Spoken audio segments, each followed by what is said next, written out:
प्यारे मित्रों नमस्कार। मैं हूं आचार्य श्रीधर खांडल और आप देख रहे हैं नक्षत्रवेद.com का मासिक राशिफल कार्यक्रम। इस मासिक राशिफल कार्यक्रम में बात करने जा रहा हूं सिंह राशि के जातकों के लिए नवंबर कैसा रहेगा। तो सबसे पहले तो आपको शुभकामनाएं दे देता हूं।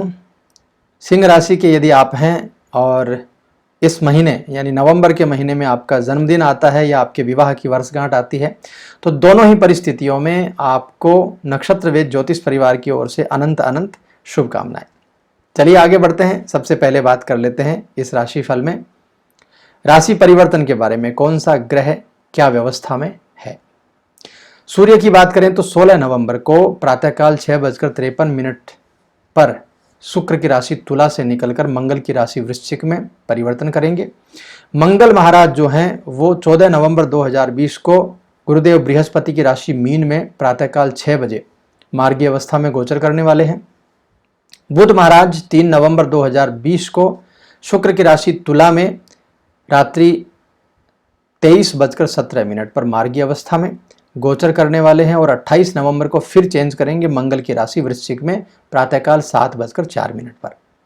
गुरुदेव बृहस्पति 20 नवंबर 2020 को शनि की राशि मकर में जाने वाले हैं दोपहर 13:22। शुक्रदेव की बात करें तो 16 नवंबर 2020 को खुद की राशि तुला में स्वगृही अवस्था में रात्रि 25:01 यानी 2:01 पर प्रवेश करेंगे। माफ कीजिएगा 1:01 पर।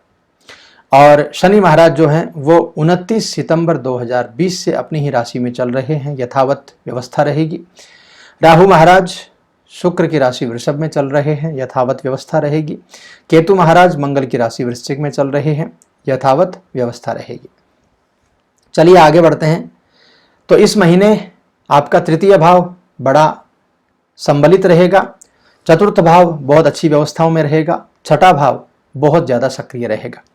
काल पुरुष की कुंडली में देखा जाए तो तीसरा भाव मिथुन राशि का भाव होता है और तीसरा भाव जो है वो साहस, पराक्रम और छोटे भाई बहनों का भाव होता है। उनसे आपके क्या संबंध है उसके बारे में विचार करते हैं। चतुर्थ भाव कर्क राशि होता है।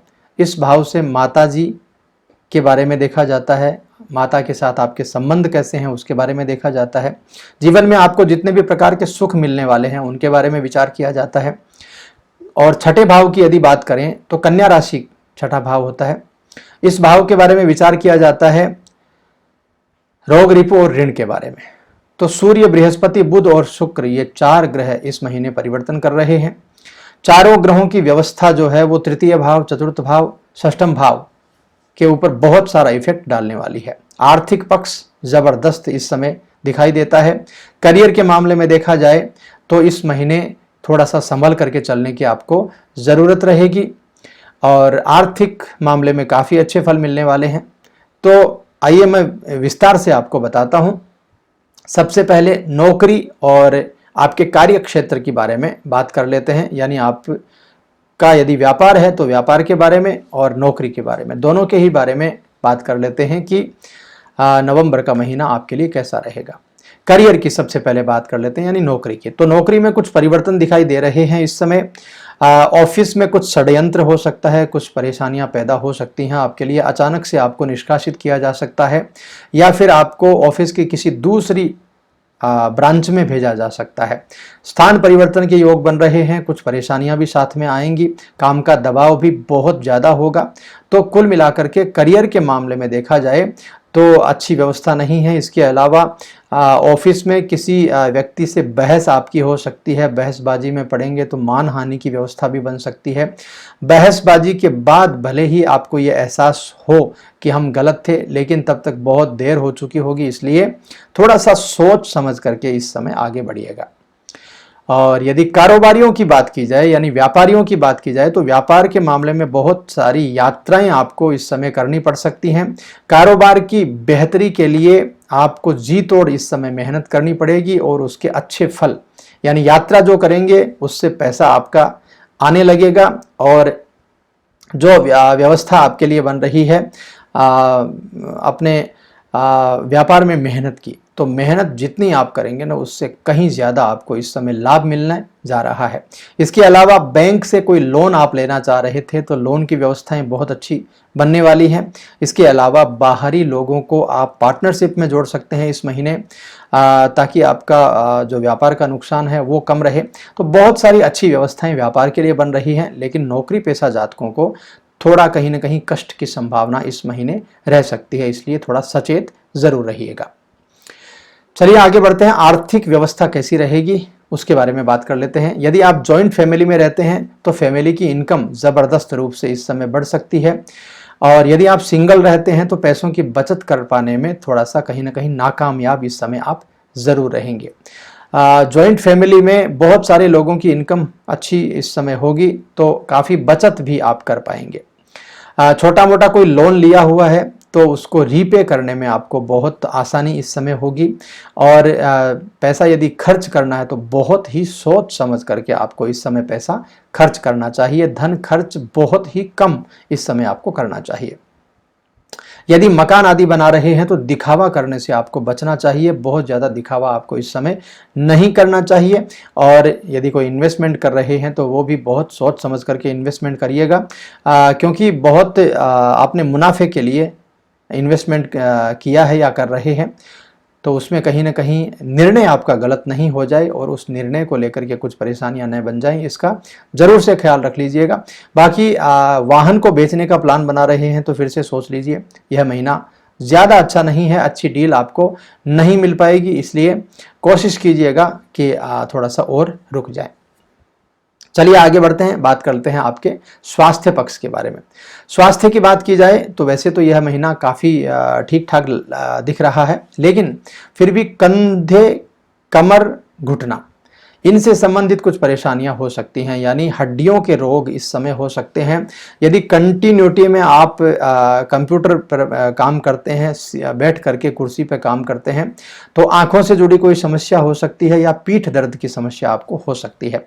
प्रोफेशनल जिंदगी में आपको बार बार सोच विचार करने का मामला भी इस समय बन सकता है, क्या करें क्या नहीं करें की स्थिति की वजह से मानसिक कुछ परेशानियां भी इस समय बन सकती हैं। तो योग अभ्यास, प्राणायाम और एक्सरसाइज का साथ आपको मिलना चाहिए।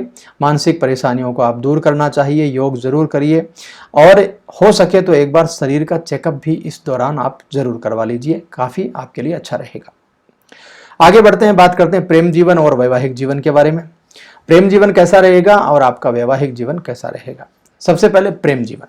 प्रेम जीवन में यदि आपके संबंध आपके प्रेमी के साथ अच्छे नहीं हैं अभी तक, तो यह महीना ऐसा है कि इसमें आपके प्रेम जीवन में संबंध अच्छे बन सकते हैं। आपके बीच में जितनी भी गलतफहमियां हैं वो दूर हो सकती हैं और काफ़ी अच्छी व्यवस्थाएं बन सकती हैं। यदि साझेदारी में कोई आप बिजनेस कर रहे हैं और उसमें भी यदि ऐसी ही पोजीशन है कि आपके साझेदार के साथ में कोई मनमुटाव हो गया है, कोई गलतफहमी पैदा हो गई है, तो ऐसी व्यवस्थाओं में यह महीना आपका काफ़ी साथ देगा और आपकी गलतफहमियां दूर हो सकती हैं। उनको दूर करने के लिए आपको थोड़ा सा कष्ट उठाना पड़ेगा, थोड़ा सा आपको बात करनी पड़ेगी, लेकिन ज़रूर कीजिए, यह महीना काफ़ी साथ देगा आपका। यदि आपकी शादी अब तक नहीं हुई है और बहुत सारे प्रस्ताव आपके पास आए हुए हैं, तो इस समय आप खुल करके किसी एक प्रस्ताव के साथ में जा सकते हैं। आपका सगाई संबंध हो सकता है, काफ़ी अच्छी व्यवस्थाएं नवंबर के महीने में दिख रही हैं। शादीशुदा जीवन की बात करें तो शादीशुदा जीवन में भी प्रेम और विश्वास दोनों बहुत अच्छा रहेगा, लेकिन क्रोध की वजह से कोई मामला न बिगड़ जाए, इस बात का ख्याल जरूर रखिएगा। इसके अलावा माता पिता के द्वारा कोई व्यवस्थाएं जो हैं वो इस समय खराब हो सकती हैं। माता पिता के बोलने की वजह से आपका जीवन साथी आपसे नाराज हो सकता है, कुछ परेशानियां बन सकती हैं, तो इन परेशानियों का थोड़ा सा ख्याल जरूर रख लीजिएगा। आगे बढ़ते हैं, बात करते हैं आपके पारिवारिक जीवन के बारे में। पारिवारिक जीवन में माता पिताजी से यदि आपके संबंध खराब थे तो सुधरने के चांसेस इस समय बन रहे हैं। इसके अलावा किसी रिश्तेदार के साथ में आपके संबंध खराब थे तो वो भी ठीक हो जाएंगे। रिश्तेदारों का घर में आना जाना भी इस समय हो सकता है, कोई मांगलिक कार्य आपके घर में हो सकता है। यदि आप जॉब कर रहे हैं तो कार्य क्षेत्र में किसी के साथ यदि वाद विवाद चल रहा था तो वो आपका सुलझ जाएगा। आपके पिताजी आपके दोस्त की तरह है, कुछ आपको नई चीज़ें समझा सकते हैं। शेयर बाजार का यदि काम कर रहे हैं तो उसमें भी किसी का साथ आपको मिल सकता है, खास करके किसी परिवार वाले का साथ। बाकी और सभी चीज़ें बहुत अच्छी हैं। बच्चों के लिए कुछ व्यवस्थाएं खराब हैं इस महीने, तो बच्चों को टीवी और मोबाइल से बहुत दूर रखिएगा और कहीं ना कहीं कोशिश कीजिएगा बाहर घूमने फिरने के लिए जरूर लेकर के जाएं। तो ये व्यवस्थाएं थी सिंह राशि के जातकों के लिए जुलाई की। चलिए आगे बढ़ते हैं और बताता हूं आपको महा उपाय के बारे में। यानी इस महीने हम क्या ऐसा उपाय, एक ही उपाय के करने से सब कुछ ठीक हो जाए, ऐसा क्या उपाय करें। तो मेरे हिसाब से आपको सूर्योदय के समय उठ करके स्नान आदि करके सूर्य का एक बीज मंत्र है, सबसे पहले सूर्य को जल चढ़ाइए, उसके बाद में सूर्य का बीज मंत्र है ओम घृणी सूर्याय नमः। इस मंत्र का जाप आपको ज्यादा से ज्यादा संख्या में करना चाहिए। मिनिमम आपको 108 बार जाप तो अवश्य करना चाहिए। यदि ये आप करेंगे तो सूर्य नारायण की कृपा से सभी व्यवस्थाएं आपकी बहुत बहुत अच्छी इस महीने बन जाएंगी। तो मित्रों, यह था सिंह राशि के जातकों के लिए नवंबर का राशिफल। बहुत सरल भाषा में समझाने की मैंने कोशिश की है। यदि अच्छा लगा हो आपको तो लाइक, शेयर, सब्सक्राइब जरूर कर दीजिएगा। और आपके लिए एक सूचना भी है, प्रत्येक रविवार को इसी चैनल पर लाइव का कार्यक्रम रहता है। लाइव में जुड़िए, अपनी कुंडली का परामर्श लीजिए, वो भी निःशुल्क भाव से। बहुत अच्छी व्यवस्थाएं हैं और बहुत सटीक प्रेडिक्शन दिया जाता है। तो उस कार्यक्रम में जरूर जुड़िएगा, अपनी कुंडली का परामर्श जरूर लीजिएगा। मैं मिलता हूं आपसे अगले किसी कार्यक्रम में, तब तक के लिए मुझे आज्ञा दीजिए। नमस्कार।